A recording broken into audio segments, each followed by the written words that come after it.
Having issues with the Moentrol shower valve. It seems to be that when it runs hot, it's a tiny, tiny trickle, bringing it over just to the hot side. When the cold is incredibly fast, and then listen for when it switches.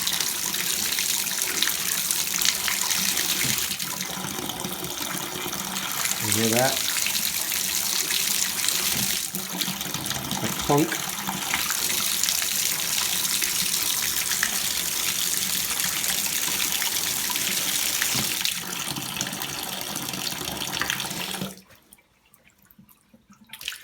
I've replaced this valve, and I examined the valve or the regulator that helps prevent scalding, and that seemed to be fine.